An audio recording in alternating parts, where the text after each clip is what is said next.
So today I'm very excited to share with you this interview that I conducted with Briana Lawrence, author of the Magnifique Noir series.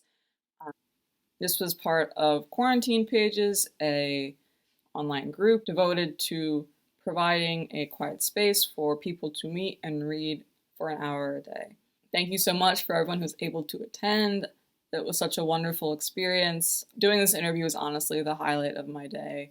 I hope you watch. If you like the video, please hit the like button. If you want to comment on anything that comes up, please comment below. Briana Lawrence was just such a wonderful person to interview. She had so many nuggets of wisdom, so much encouragement. If you haven't subscribed already, please do so. Thank you. Now, on to the interview. Yeah, I was just really pumped to talk about this story. So that makes me feel good. So today I'm going to be interviewing Briana Lawrence about her wonderful young adult, new adult series, Magnifique Noir. I only have the second one with me, but Magnifique Noir is a story of Black queer magical girls. They're in college and they have these magical girl personas that they use to fight monsters. And it's about the community and the friendships that they build, the community among each other, platonic relationships and intergenerational relationships and mentorships. Yes, and if it's okay, I was going to read a little bit from your bio from the back of this. Oh my gosh, that's awesome. Okay. So this is from Briana Lawrence's bio. At the age of 9, like most kids, Briana Lawrence had a dream. She wanted to be the best writer in the whole wide world. The fourth grade class laughed and wondered how one hoped to become a writer if they couldn't even spell the word. Back then, her stories were created with crayons and construction paper. As she grew older, they progressed into notebooks and colored ink pens of pink, blue, and purple. When she lost her older brother, Glenn Barry, in a car accident, she stopped writing. Dreams, however, have a funny way of coming back. Before she realized it, she was grabbing her notebook and pens again. She would write stories that ranged from high school romance to her imagination running wild with the likes of Goku, Vegeta, and the other characters of Dragon Ball Z. This continued throughout college, where she would always end up writing about the space exploits of the pilots of Gundam Wing and other works of fan fiction. Soon she realized that she wanted to do more than that. Her head was full of ideas, full of original characters and worlds that she wanted to share with others. However, it was her discovery of National Novel Writing Month that made her go back to creating her own characters and plots. In the meantime, Briana would cosplay with her partner Jessica Walsh and go to conventions with her just for fun. Over time, the two worked together to create a business that was open to everyone. Their business is a combination of their crafts, written works, and the cosplay that Jessica brings to life. While Briana isn't the one who's doing the sewing, she often speaks about different social issues in the community. This began in 2013 after she was bullied online, and she's been working to promote positivity among her peers. As an author, freelance writer, and cosplayer, Briana is working to get her works out into the world. Whether it's creating a fantastical universe or writing articles pertaining to social issues in the geek community, Briana is out to be the best writer that she can be. Set the stage. I was just going to dive into the questions if that was okay. Yeah, that's totally cool. I really, really love this series, and one of the things that I love about it is that it was just so joyful and so full of love. And I was wondering if you could speak on why you think it's important to show, Black queer women's joy and Black queer women in community each other, especially across generations. Yeah, so I feel like there's always this expectation for Black women to talk about the struggle and, how hard it is, especially if you're Black and queer, because that's two communities that don't always recognize one aspect of you or the other. And there's always like this, how hard is it to be Black? How hard is it to be queer? How hard is it to be both? And talk about the struggle and how hard it is. And while it's important to address that, I feel like if we don't talk about what happens after the struggle, like the victories and the happiness, then what's the point?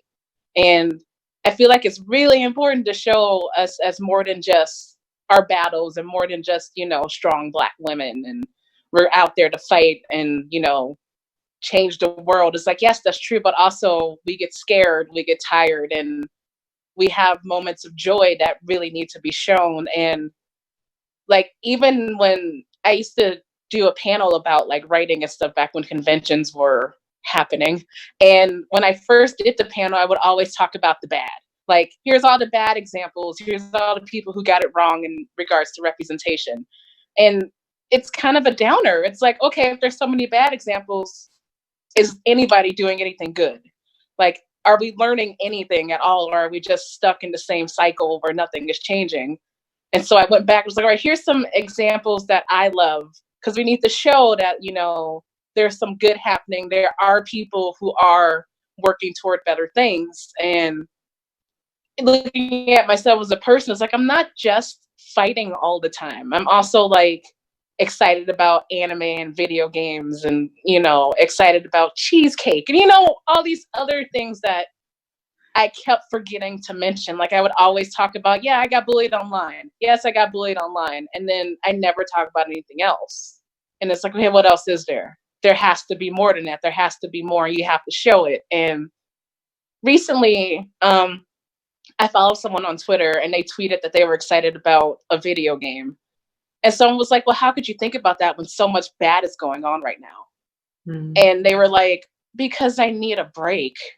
I need something because I need something to like look forward to. And I'm like, yeah, you know what? So yes, I'm going to talk about things that are happening with Black Lives Matter and the pandemic stuff, but also here's some Animal Crossing, you know, and like, here's the things that give me a reason to like wake up in the morning with a smile instead of, what's the term I learned yesterday? Doom scrolling, which is just like, yeah. And it's like doom scrolling. Oh, that's when you get on your phone and you just look at all the bad, and that's all you do, and you forget about everything else. So I thought that it was really important to reflect that in the book itself.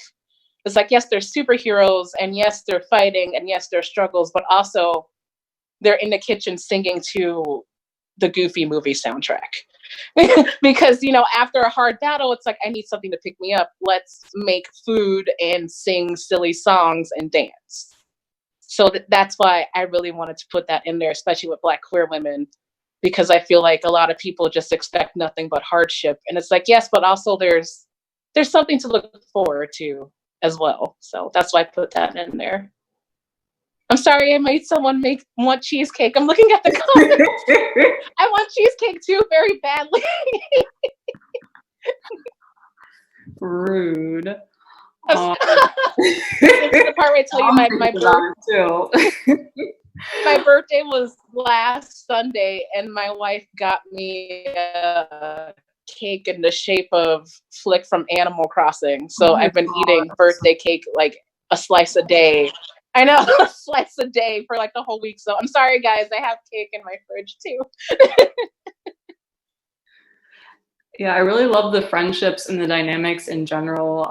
Like, I'm blanking now, but Kayla and Mariana are so sweet together. Briana, sorry, I think I messed up that one. Bria and Mariana are so sweet together, Lonnie and everybody. And I really love the mentorship as well between Blaze and the girls, just because I realized I didn't come out until like college, just like a quick aside. And so like my experience me too. Group of queer people was like, everyone's like around the same age, like maybe like 3 years older than you. I didn't realize until I read the book how much I was like missing representations of like, you know, intergenerational mentorship, and like, you know, what it's like to be a queer woman and old, and like what those connections that's my mom's fault, because I was working on the book and she was like, why don't they ever talk about women? Like, why is it always girls? Why not women? Why not older women? And I was like, I'm going to make an older woman character. And she's like, she's based on me, right? And I'm like, she called me out on Facebook. She's like, that's me. That's me. That's me right there. And I was like, yeah, Mom, it's you. And she's gone to 3 conventions with me. And every time someone's picking up the book and they look at Blaze, she's like, I want 10%. And I'm like, Mom, that's not how it works. But she talked about, it's like, it was basically like, I don't really see a lot of like younger and older coming together like that, like relationship, and I rely on my mom a lot. So I was like, I need to make a character who is basically the mom. And I always tell people, like, she's the one who like doesn't fight anymore, but if she got out the chair, it's over. like battle done. So Has your mom ever dressed up as Blaze for a convention? That would be cute. she dyed her hair orange. She did. Yeah, she dyed her hair orange to be Blaze, and there's pictures, and I should share them like after the interview. And she held up the print, and she's like, "It's me!" And I'm like, "Yeah, mom, it's you."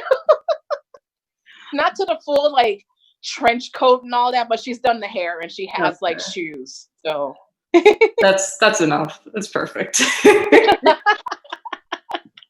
Closet cosplay. Mm-hmm. So, you've mentioned in several interviews, and it's very clear from the series that anime and fandom are very important to you. And I was wondering, did you model any of the girls in the troupe after any of your favorite girls? So I may have been marathoning Sailor Moon while I was writing the first book because they released a bunch of it on Hulu. So Lonnie / Radical Rainbow was definitely like my Sailor Jupiter. That's like, I want a girl who can fight without being transformed. Like, she just comes in and she's like, yeah, I can lift you over my head and throw you. And she's definitely my Sailor Jupiter. Cosmic Green has a little bit of Sailor Moon in her.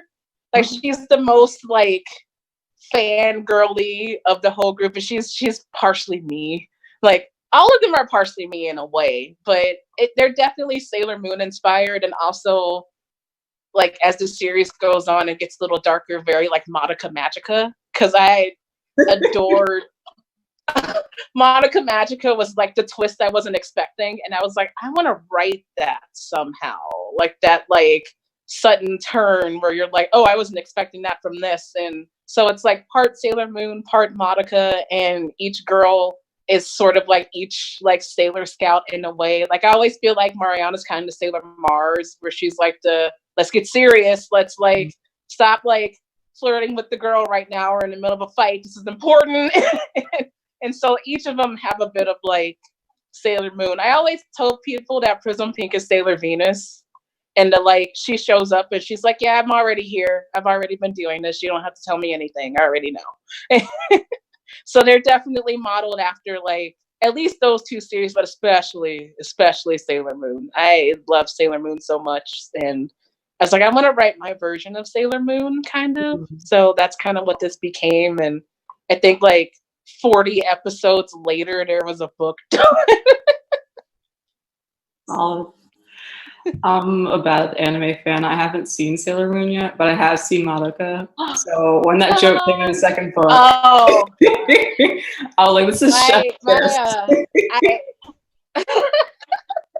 my wife saw Madoka before me, and so she watched it with me and just watched my reactions the whole time, and she didn't tell me anything. And I was like, this is grounds for divorce for not warning me. And I was so close to dropping it after the first episode, and people were like, no, you have to stick it out, And then around like episode 3, I was like, I have to watch it to the end. I'm in it, I'm invested. Mm-hmm. So on social media, you kind of said that several characters' color schemes are based on their pride flags. Hold on my book, for example, but Ariana's colors are the Ace flag colors. Prism Pink back here, her colors are the trans flag. And I was wondering, how did you pick which flags you wanted to design your magical girls around? And for characters who had multiple flags or who had like their colors didn't necessarily match up to a flag, how did you pick the designs?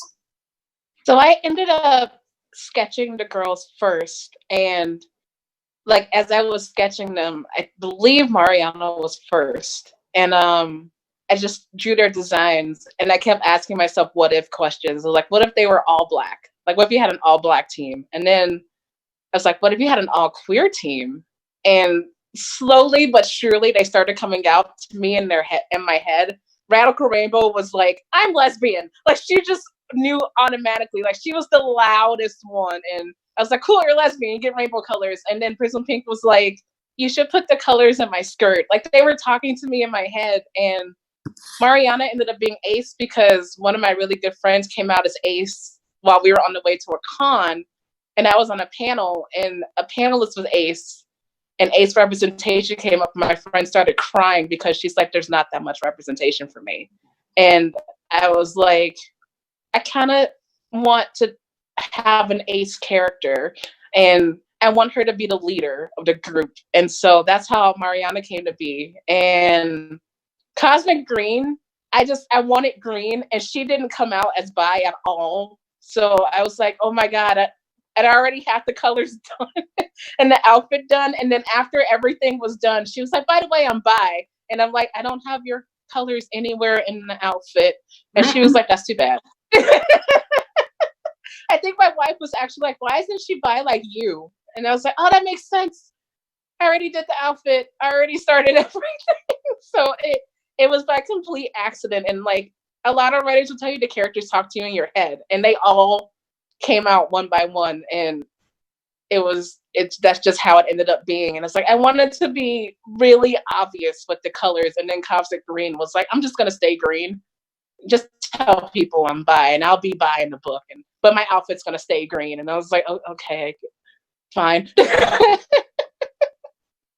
She's the most, I don't know, she's the one who's very like energetic in my head and kind of bounces around. She's the ultimate fangirl bouncing around in my brain all the time. So she's like the one whose colors didn't match. And I was like, ugh, but it's like, it's too late now. It's already done. So, oh well. Yeah, but I mean, that's kind of like how she is in the book, though, right? Like, I thought she was sort of not telling people about it for a bit, and then it's kind of she's the one who like kind of reminds me of me in college, because only when I came out in college, only people in college knew I was like, well, at the time I didn't know I was bi. I just said lesbian, and only like my roommates and people in my classes knew. But when I went home, nobody knew. I didn't say a word. And so I was like, I want a character who balances between the two, because I wasn't ready to come out to like my family until I think it was like 2021. So it was like 2 to 3 years after college.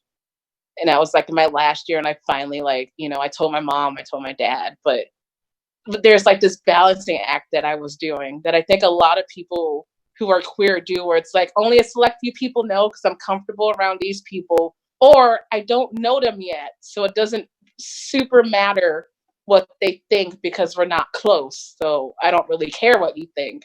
But when I go home, it's like, oh God, I can't tell them. I can't tell all these people who I've known since I was like a kid that I'm queer. So I was still like, yeah, I'm the straight girl. I'm still straight. Ha ha ha. And so when she goes home and she's like, I still didn't tell my mom. I was like, yeah, it took me 2 years to tell my mom, who had already figured it out, but was waiting for me to say something.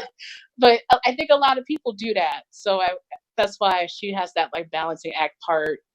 And I really wanted each character to be different with how they came out, because Lonnie's out.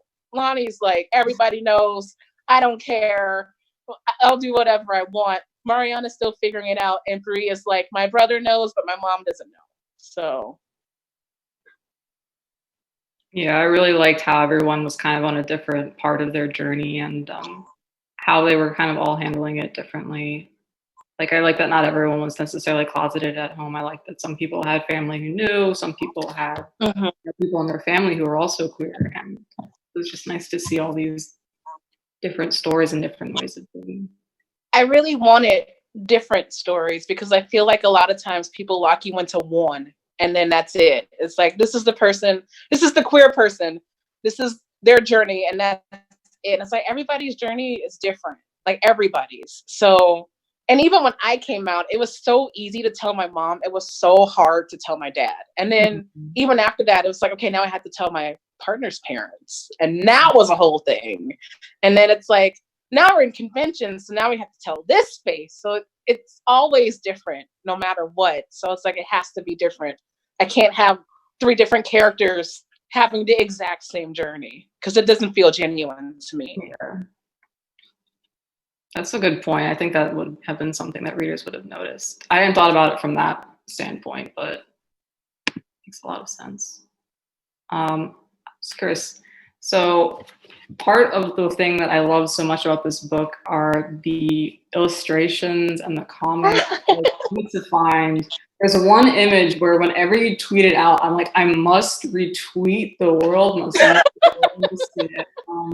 Now I want to know which one it is. I should have bookmarked it beforehand. This would go a little quicker. Oh, this one. Oh! I love that one so much. It's just like Radical Rainbow finally gets the girl she's been crushing on since the first book. It finally comes together.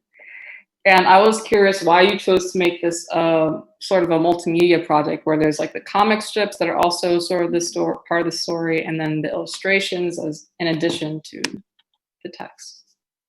I am a very visual person, and I feel like I want so much from the series as a whole. Like, I've tweeted 1,000 times that someday this is going to be a cartoon on, like, you know, Netflix or Hulu or Cartoon Network, and it's like I would love a comic, I would love a graphic novel and all of that stuff. But at the time I was like, I don't know how to approach a comic or a graphic novel. I can write a book, but I don't know how to do the other things. And I used to read visual novels like back in college and stuff. Like, manga would have visual novels where it's like you're reading and then there's like a picture. And I was like, oh my God, what if I did that with the book? Like, key scenes could have like illustrations, and then I could also offer the illustrations as prints people could buy. And so I was like, I'm going to try and do that. So I did a Kickstarter to like pay artists, and I looked at like some of the artists are friends, some of the artists I found on hashtags like Drawing While Black, like bless that hashtag. Oh my God. And I was like, I want visual things and to like make the words pop out even more. So I actually made a list of like, here's the scenes I would really like to have illustrations for. Here's how much it costs to hire this artist. Here's how much I need in the Kickstarter so I can pay them to make that picture. And so I basically did it because it's like, I want art. I love art, and I wanted to like, A, support artists, and B, like have art that like told the story as you were reading it.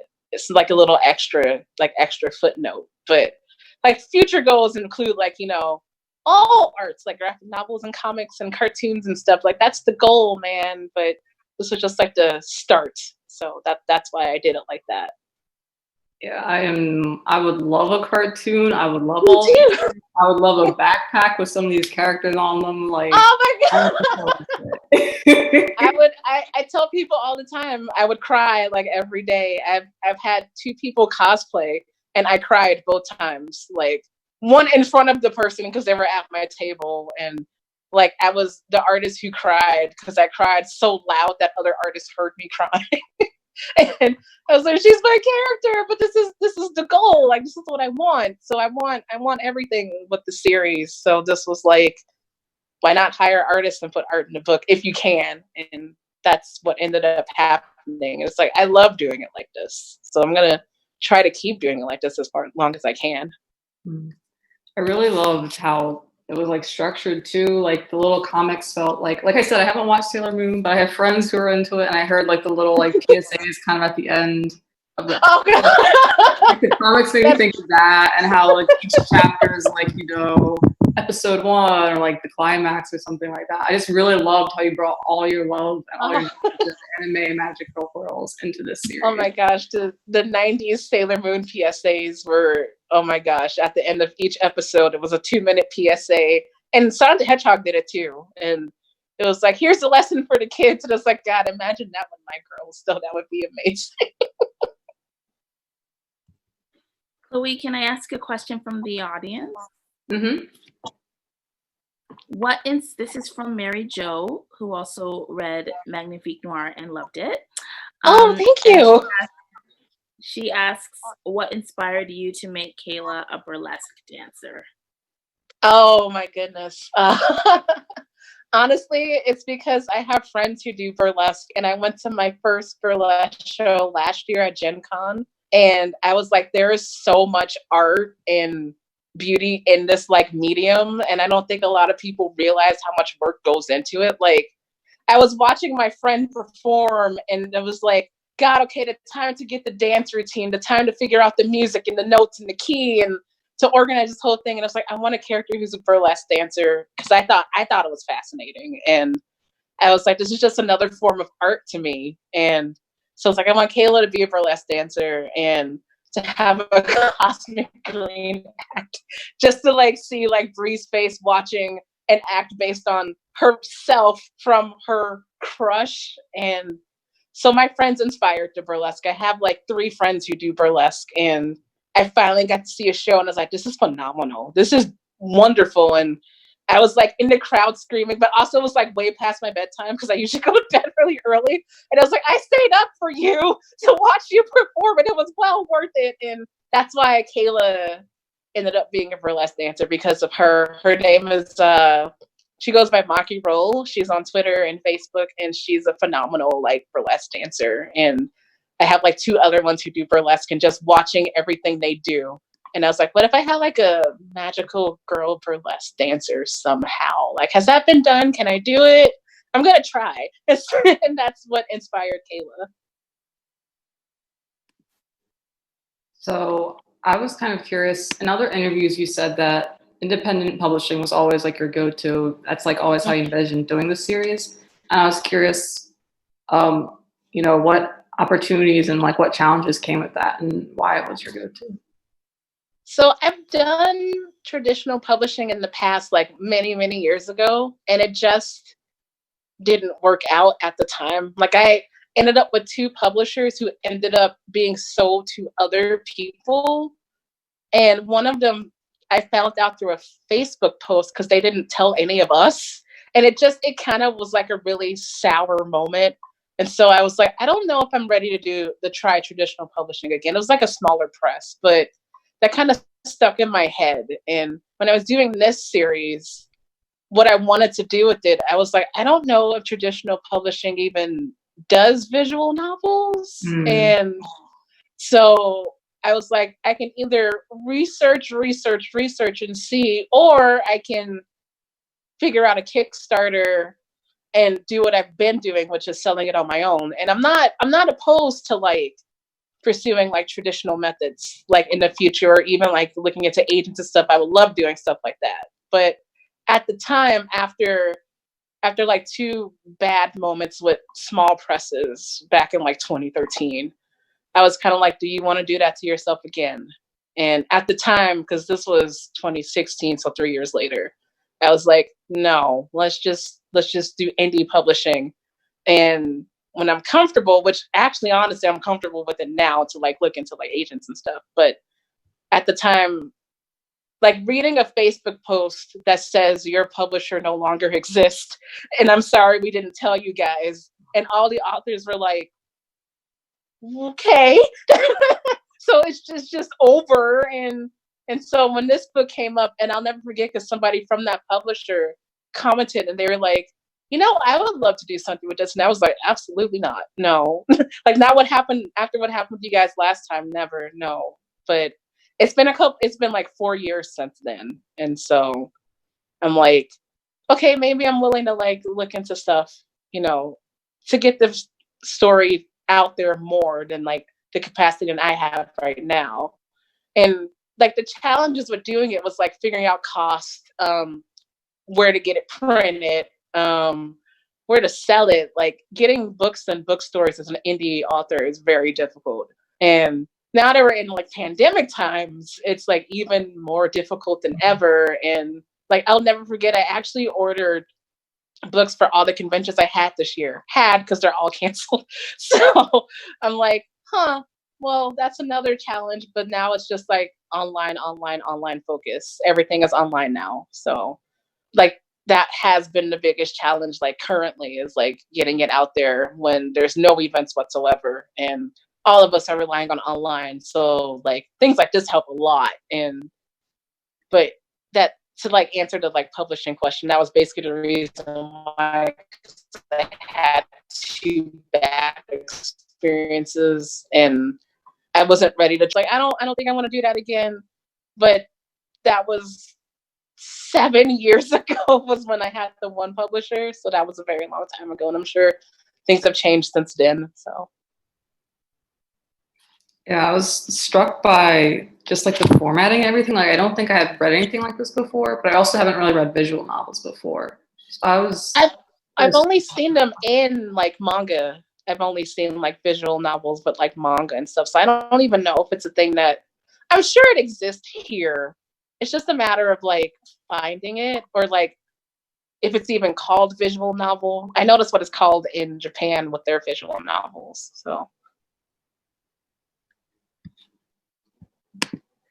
so just in general in this series, back to the characters, I'm curious. The heroes are like very complex and multidimensional, and we spend so much time getting to know them.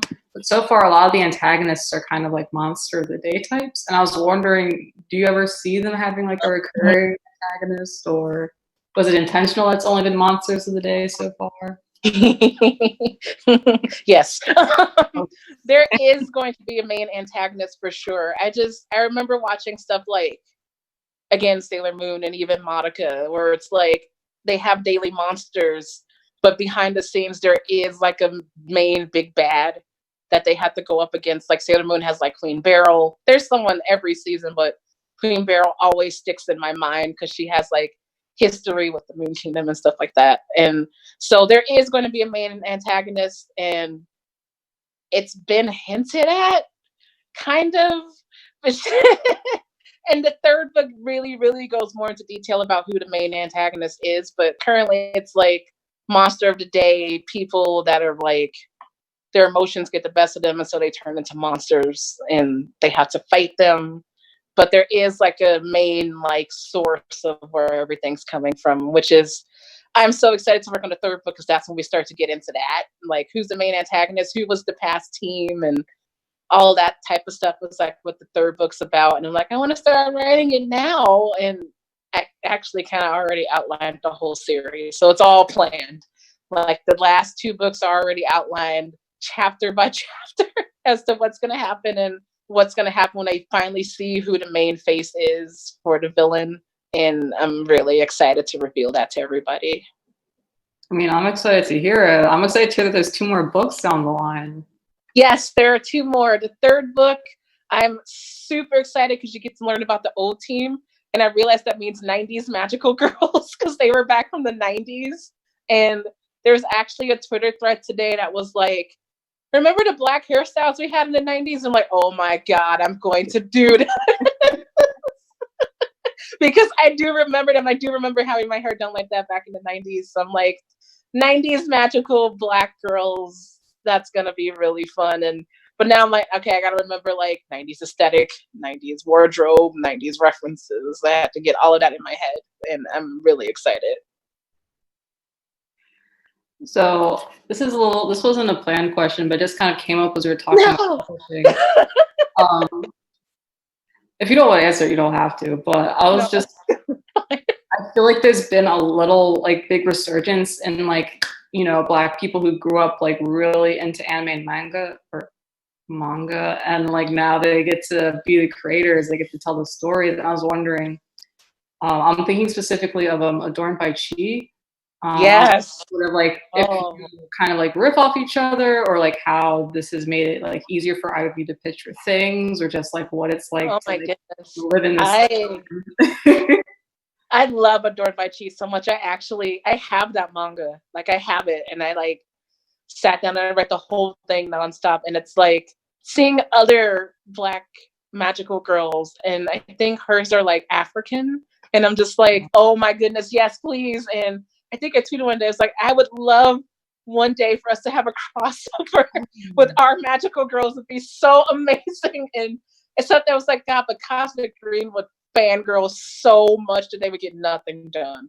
But it's like seeing that is really inspiring. Like seeing that there's other creators doing the same thing. And there's always this idea where like, I always talk about it too, like growing up and people are like, God, a Black girl who likes anime, that's so unique and rare. And it's like, it sounds like a compliment, but then you realize it's really lonely. It's like, I don't want to be the only one. I want more Black creators telling stories like this. And like Black anime fans are everywhere. And it's like, if you guys are creating, please let me know. I want to see everything that everyone's doing. And when I learned about Adorned by Chi, I was like, oh my God, are you kidding me? There's another one? That's so great. And then there's, God, what is it? Princess Pon Pon? I forgot her name. Oh gosh.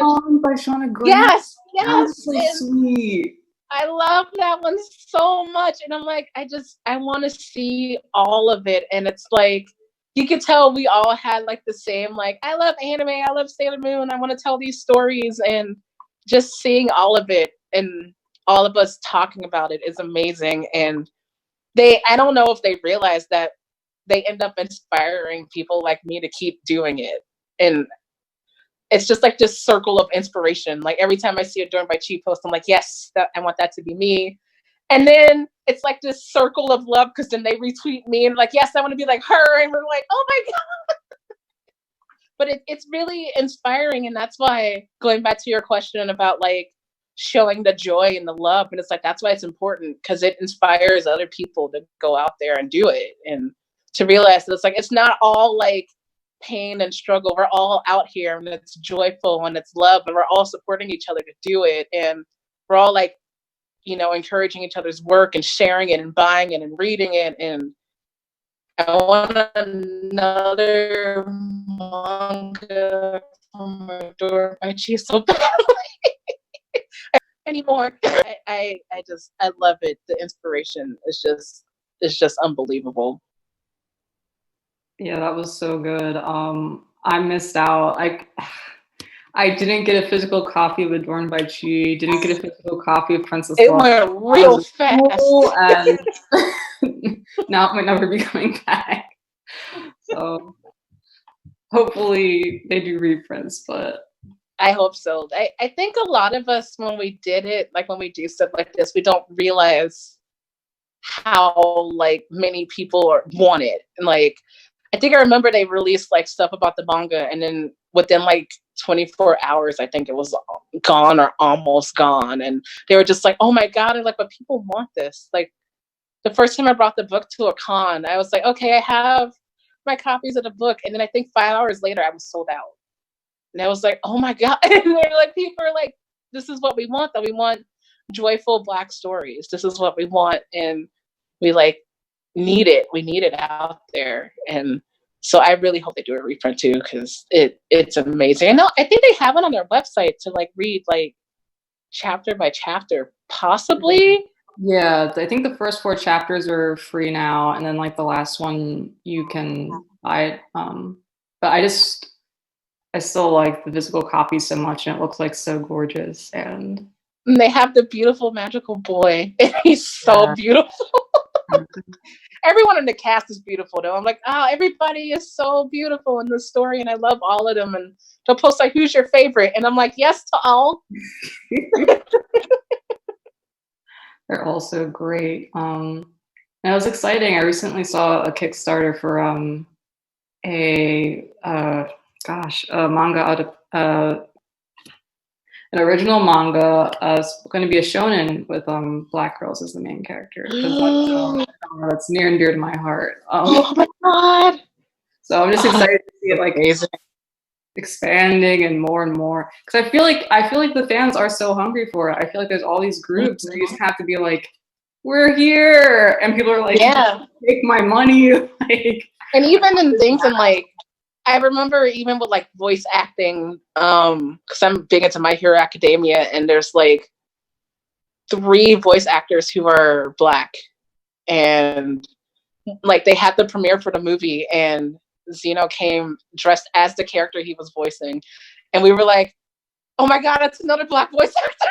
And we were just so, and they're always so supportive. And it's like Hawks' voice, Miracle's voice, Lock's voice, and they're like, and they actually showed pictures of like all the Black voice actors, and we're like, yes, in all of these areas of nerddom, they're getting more and more diverse, and that's exactly what we want and what we need. And it's been really amazing to watch. And like, and it's like, God, my 10-year-old self who first discovered anime in like 1993, and there was like very little representation. Now I was like looking on like, oh my God, it's coming, it's here, and we're getting it, and it's amazing. And also you're writing it, and it's wonderful.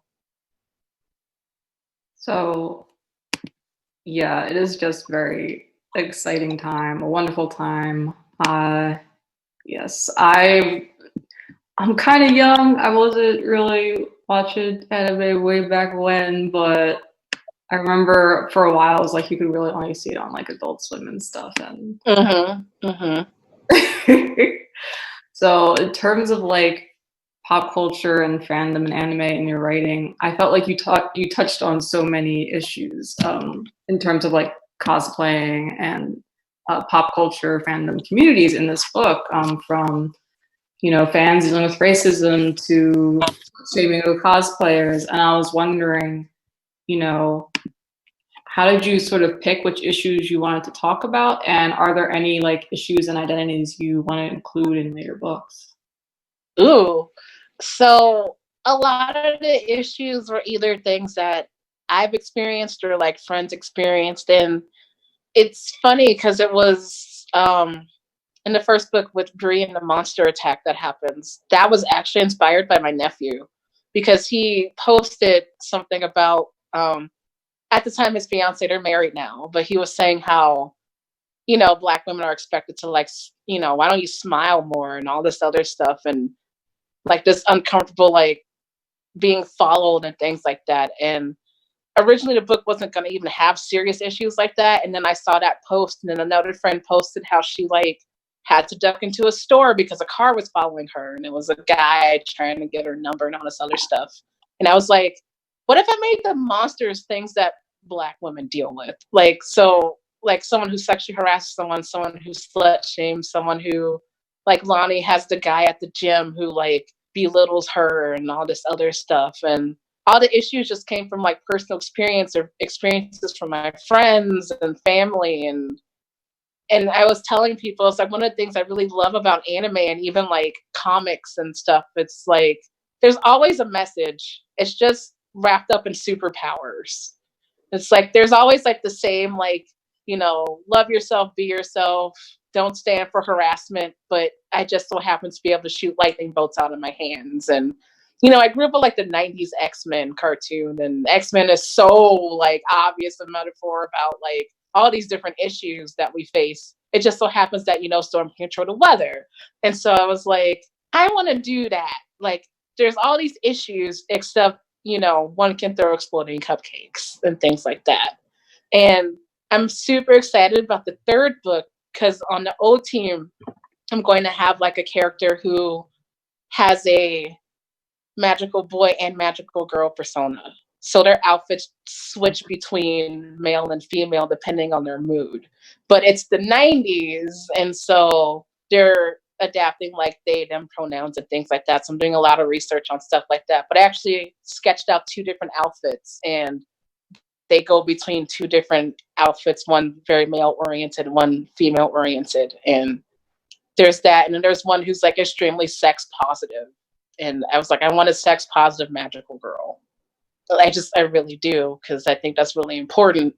So it's just all these things that I see and witness as like a Black queer woman, but with monsters and magic and other things like that. And I also tweeted one day, I was like, I don't think people realize how important media is. Because for a lot of people, media is their first entrance into the world. Like when you're young, the first thing, like even before you like go to school, you're like watching stuff on TV, or you're reading things, or your parents are reading to you and all these other things. So it's like, as much as people are like, it's not that serious, it's just media. It's like, but media is what we watch and what we take in and what we learn from. So it's really important that the message matters and is important and is introducing you to like things that you might not have even thought of. Like I did a panel with some people yesterday, and one of the guys was saying that, he didn't have a lot of exposure to like the queer community because, he's a cis white guy. But, if the media had more representation, or good representation, I should say, he would at least have that to look at instead of, I think he said something like, I've only really been introduced to this community for like the past 3 years. And I was like, wow, because I've been in this community since I was 18. And I'm 37 now. But, you know, honestly, only got into the community when I was 18 because that's when I came out. But before that, my representation for that was garbage. It didn't exist, or it was very little because it was 2001. Now, what would it have been like if I had like a Steven Universe when I was 18? Oh. But instead, I had like nothing at all, or very little, or there's a queer character, they're a joke. There's a queer character, they died. Or, you know, there's a queer character, they're not Black. Or things like that. So like, God, if we had just one positive thing to look at, it would have not been nearly as difficult to come out. And so that's why I think it's important to have issues like that. And I also think it's not genuine if you're not having it, because our world has so many different types of people in it. So it's always weird to me when I'm reading something and it's like, this story takes place in Chicago, everyone's white. And I'm like, what part of Chicago are you talking about? It's not the one I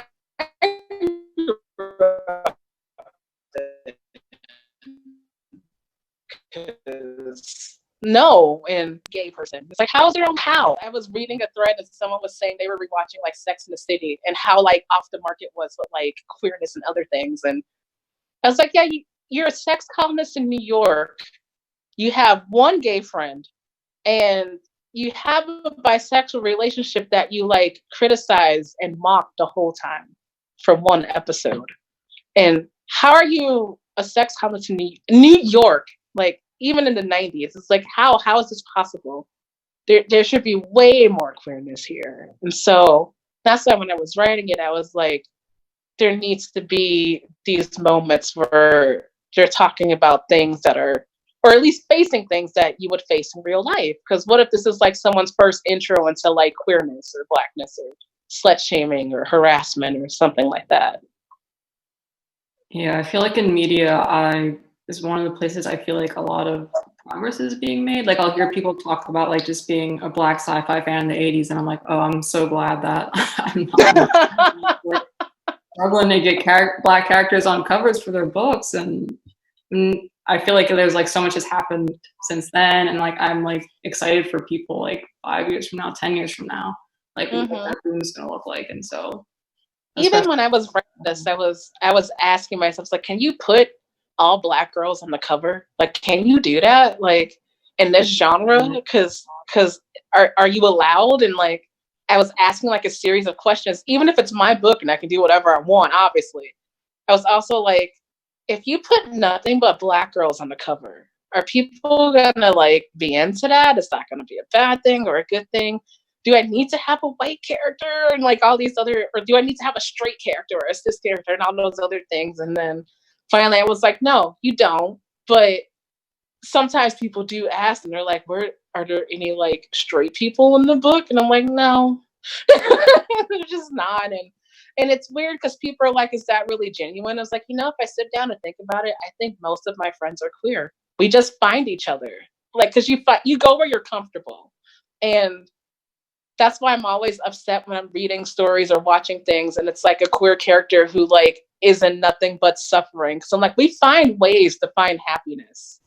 It's like, even if this space is negative, I can like find a website or a chat group or something at least that's positive. I could go to a store that has like a equal sign in the window or something like that. Like, we find ways to like find positivity. We're not always surrounded in negativity. We find ways. And I'm always really upset when they like don't show that. It's like, no, I go to cons, a lot of conventions, and like we find ways where we look for the signs. Like, oh, that kid's wearing a rainbow cape. I'm pretty sure he's cool, And so that's why I want more things like that.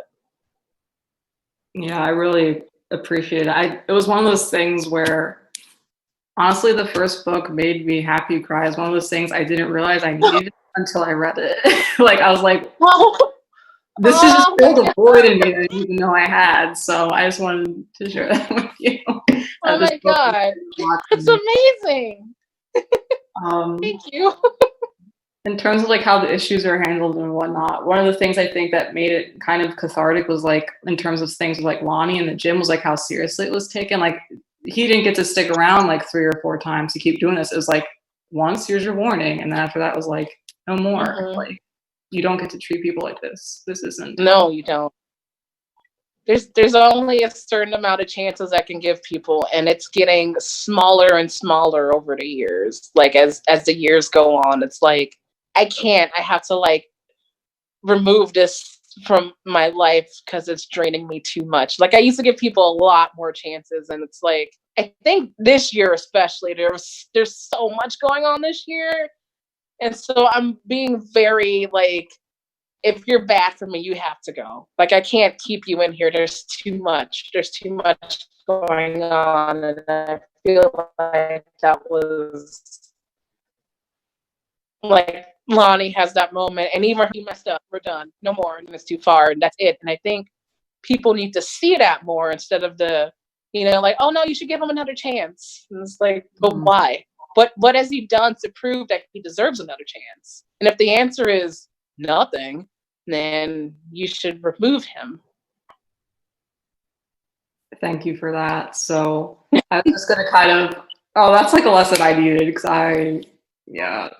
it's a hard one. I learned it the hard way, and I feel like I learn it the hard way every time it happens. Like at some point I always forget that I said that, and then I'm like, oh yeah, I did say that, and I didn't listen to my own advice.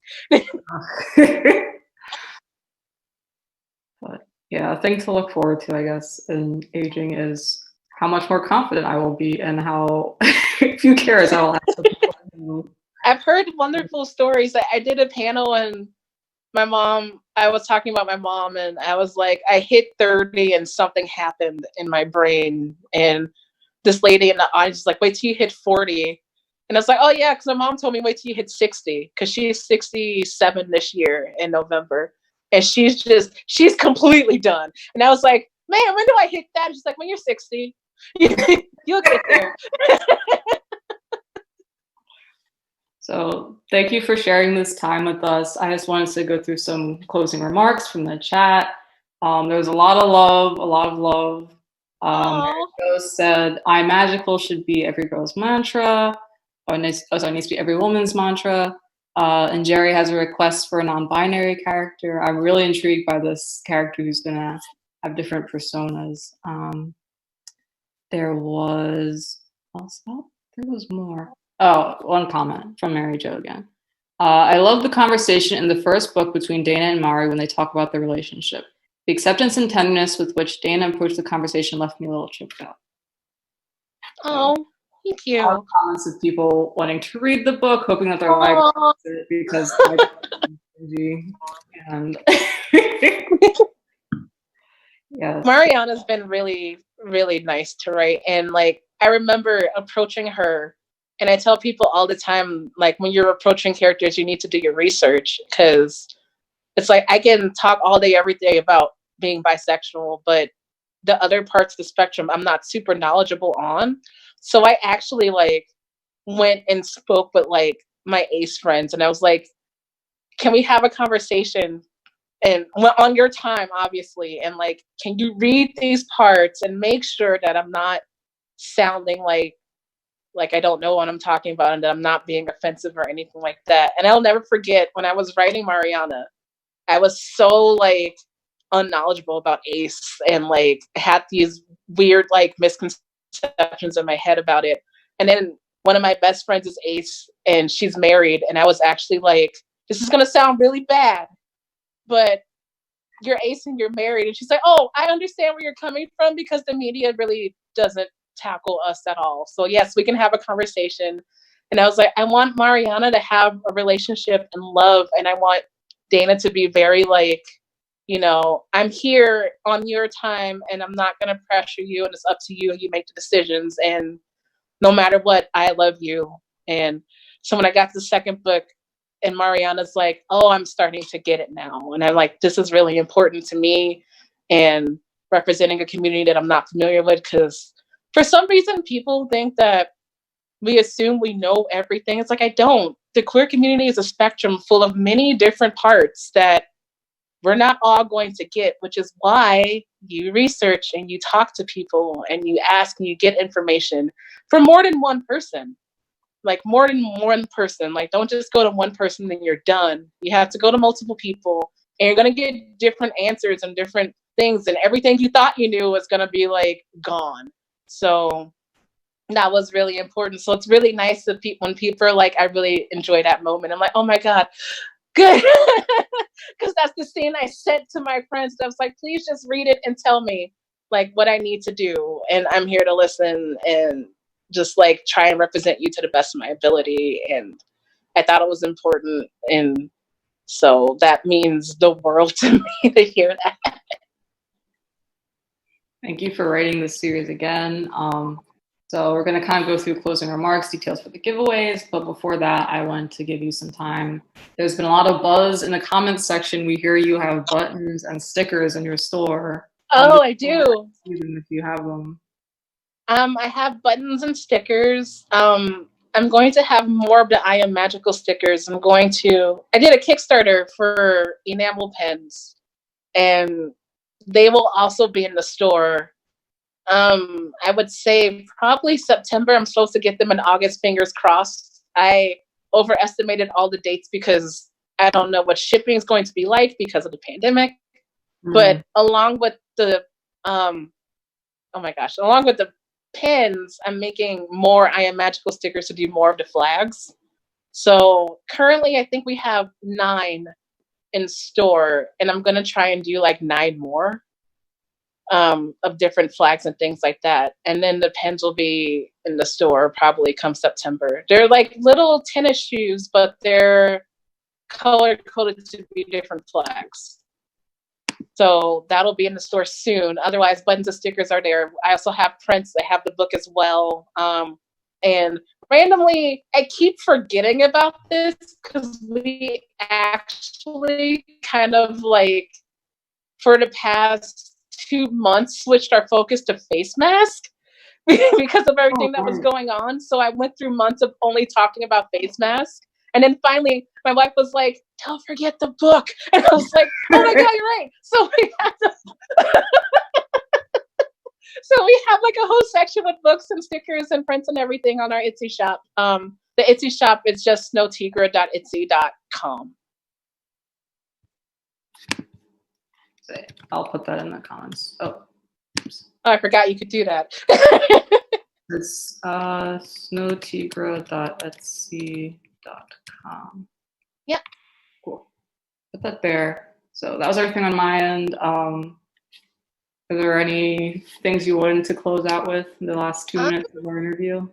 Oh my gosh, this is this is really amazing to do because, like I was just saying, I actually kind of forgot that I had a book series to advertise because everything else has been happening. So having opportunities like this is amazing. And it's like a nice reminder to like keep doing what I'm doing. So seeing all of this is just really inspiring and wonderful.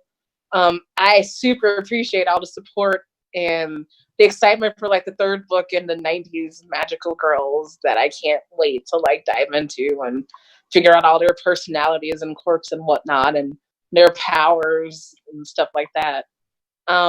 So just thank you for all the support and the love. And if you're a creator, please create and keep creating. I know it's really hard right now and really easy to get in your head to like not focus on creating, but the world needs it more than ever right now. So if you've got the like energy to do it, please go out there and do it. And just know that there are a lot of people who are waiting for stories like this and stories like yours. And this is the time, like the time for like supporting marginalized voices and getting your voice out there. Now is the time. It's always the time for me. Like it's always the time. Like the time is forever and ever, but now especially people are wanting like happy, joyful stories. And I was talking about it in the panel yesterday, and someone was asking like how can they do better by like supporting like Black voices, and I was like, Don't wait for the tragedy to strike. Do it all the time now. When there's happiness and everything, just do it. Like, don't wait until we're like trending because of yet another tragedy. You have to support outside of that. You have to go beyond that, because that's what Black Lives Matter means. It means like life, like the whole life, not just like the tragic end of a life. So now is the time to get out there, and just know that we're all waiting to see what you can do, and we're going to support you and fangirl over you as much as possible. Probably cry some, because I am a crier. So. Thank you, everyone, for coming. I'll stay on. Thank you so much for having me. Yeah, thank you so much. I was so happy you got back to me so quickly. I was like worried that you would be too busy or something because of like the master. No. So very, very happy that you could be here. So happy to hear about your process and the book and your developments. Thank you again. You had wonderful energy. It was wonderful interviewing you. Thank you so much.